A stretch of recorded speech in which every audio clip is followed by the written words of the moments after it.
Okay, आजको topic family planning. सबैजनाले ध्यान दिएर सुन्नुहोस् है त। फ्यामिली प्लानिङलाई डिफाइन कसरी गर्ने भनेपछि फ्यामिली प्लानिङ भनेको चाहिँ यस्ता मेजरहरू हुन्, यस्ता टेक्निकहरू हुन् जसले चाहिँ कपललाई, एउटा कुनै पनि कपललाई है, इन्डिभिजुअल कुरा पनि हो, कपलको कुरा पनि हो, कपललाई चाहिँ तिनीहरूको डिजायर अथवा उनीहरूको चोइस अनुसारको नम्बर है, अनि बर्थ स्पेसिङ र टाइमिङको कुरालाई कन्ट्रोल गर्न हेल्प गर्छ भने द्याट इज फ्यामिली प्लानिङ है।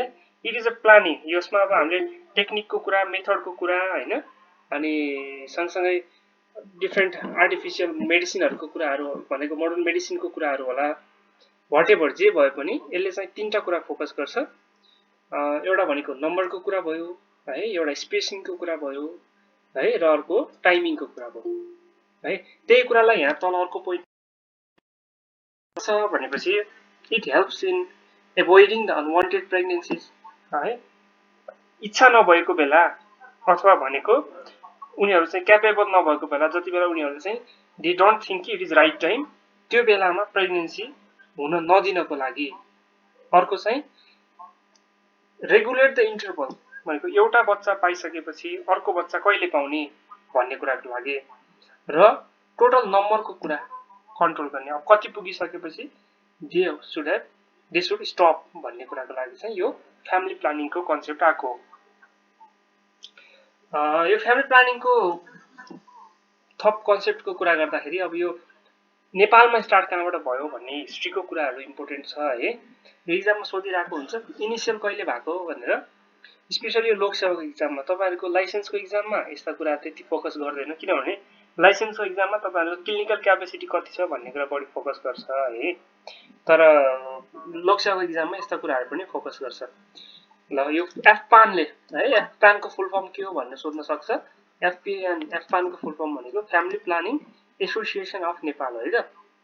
Family planning association of Nepal हो, जसले चाहिँ 1959 मा फ्यामिली प्लानिङ प्रोग्राम भनेर एउटा स्टार्ट गरेको थियो है। फ्यामिली प्लानिङ प्रोग्राम भनेर स्टार्ट गरेको थियो र त्यसपछि 1968 मा के गर्यो भनेको करिब करिब 9 वर्षपछि गभर्नमेन्ट अफ नेपालले त्यसपछि आफै नै एक्टिभली इन्भल्भ हुन थाल्यो। त्योभन्दा अगाडि के रहेछ, गभर्नमेन्टको प्यासिभ इन्भल्भमेन्ट मात्रै भनेको फ्यामिली प्लानिङ एसोसिएसनलाई चाहिँ एउटा परमिसन दियो। उसले चाहिँ फ्यामिली प्लानिङको अवेरनेस प्रोग्रामहरू होइन, डिस्ट्रिब्युसनको कुराहरू, क्यापेसिटी बिल्डिङको कुराहरू, म्यान पावर ट्रेनिङको कुराहरू सबै जे हो त्यो सबै फ्यामिली प्लानिङ एसोसिएसनले गरिरहेको थियो।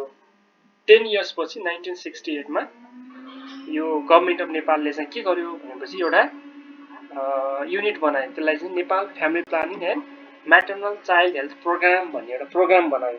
त्यो प्रोग्राम सुरु भइसकेपछि बल्ल गभर्नमेन्ट अफ नेपालले चाहिँ फर्मरली फ्यामिली प्लानिङमा इन्भल्भमेन्ट भएको हो।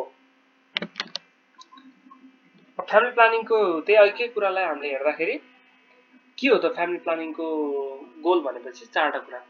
एउटा भनेको स्पेसिङको कुरा अथवा नम्बर कन्ट्रोलको कुरा है, स्पेसिङ र नम्बरको कुरा भयो।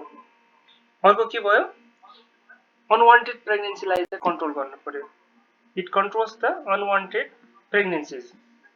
अर्को चाहिँ यो एडोलेसेन्ट एजमा जति बेला उनीहरूलाई चाहिँ सफिसियन्ट फिजिकल ग्रोथ भइसकेको हुँदैन, सफिसियन्ट उनीहरूको क्यापेसिटी भइसकेको हुँदैन, पर्सनल ग्रोथ भएको हुँदैन, त्यस्तो अवस्थामा चाहिँ डिफ्रेन्ट रिजनले गर्दाखेरि एडोलेसेन्टहरू बच्चा जन्माउने अथवा प्रेग्नेन्ट हुनसक्छ है। उनीहरू म्यारिड हुनसक्छ, अनम्यारिड हुनसक्छ, अथवा कुनै भनौँ सेक्सुअल ट्रमाहरूको भिक्टिमहरू हुनसक्छ। त्यस्तो केसमा पनि हामीले के गर्नु पर्यो, यो रिप्रोडक्टिभ हेल्थलाई केयर गर्नु पर्यो। र अर्को भनेको चाहिँ सेक्सुअली ट्रान्समिटेड इलनेसेस है त, त्यसबाट बचाउनलाई पनि यो फ्यामिली प्लानिङ मेथडहरूले चाहिँ हेल्प गर्छ।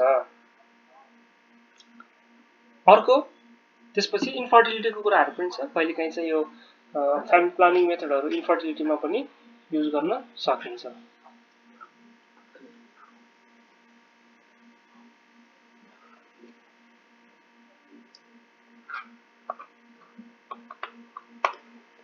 $15 ml स्टार्ट गर्ने स्टार्ट रुटिन। ल त्यसपछि अब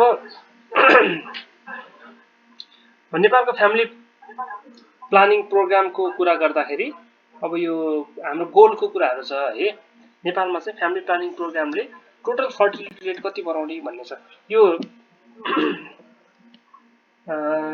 NDHS भन्ने छ हैन, national domestic and household survey भन्ने छ। यो हाउसहोल्ड सर्वेको रिसेन्ट डाटा आएको छ है, मैले सबै डाटा हेर्न पाएको छैन। त्यो डाटामा अब नयाँ गोलहरू के छ कतिको छ भन्ने सबै नै आएको छ है। NDHS 2022 भनेर आएको छ, त्यसको फुल रिपोर्ट नै आइसक्यो सायद, त्यो रिपोर्ट हेर्नुपर्छ है हाम्रो नयाँ गोल हेर्नको लागि। त्यो भन्दा अगाडि चाहिँ हाम्रो टोटल फर्टिलिटी रेट 4.1 इन 2001 मा थियो भनेपछि 3.6 चाहिँ 2007 मा भयो है, र 2.1 चाहिँ 2017 मा 10 वर्षको उसमा चाहिँ 2.1 बनाउने टोटल फर्टिलिटी रेट चाहिँ 2.1 बनाउने गोल थियो। अब कतिको एचिभ भयो, अब नयाँ गोल के सेटअप गरेछ त्यो चाहिँ NDHS 2022 हेरौँला हामी। त्यसबाट त्यसको समरीमा छ है त, मजाले छ त्यो हेरौँला हामी। म लिंक राखिदिन्छु तपाईलाई, त्यो लिंकबाट डाउनलोड गरेर हेरौँला है। ठुलो रिपोर्ट नै छ, त्यसको मेन पोइन्टहरु हामीलाई लोकसेवालाई त एकदमै चाहिन्छ नै है। NDHS 2022 लोकसेवालाई एकदमै इम्पोर्टेन्ट, तर हाम्रो लाइसेन्स पर्पजको लागि पनि इम्पोर्टेन्ट हुन्छ है त। ल 2016 को NDHS यो हरेक 4-4 वर्ष जस्तोमा आउँछ है, 4 वर्ष 5 वर्ष जस्तोमा आउँछ। यो NDHS को 2016 को डाटा हेर्दाखेरि हाम्रो contraceptive prevalence rate CPR 15 to 49 छ है, 15 to 49 छ भने यो कपल प्रोटेक्सन यो यसको अब यसको पनि बढाउने टार्गेट हो के 43% बाट यसलाई चाहिँ बढाउने।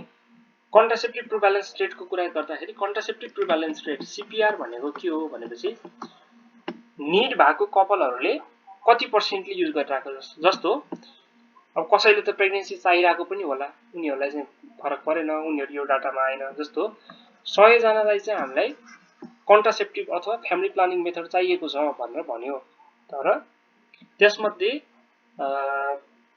30 अथवा भनौं 40 है सर्टेन नम्बर कतिले मात्रै युज गर्न पाइरहेको छ, that is contraceptive prevalence rate है।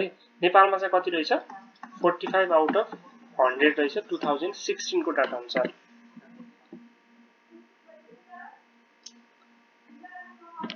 अर्को एउटा टर्मिनोलोजी छ कपल प्रोटेक्सन रेट, यो चाहिँ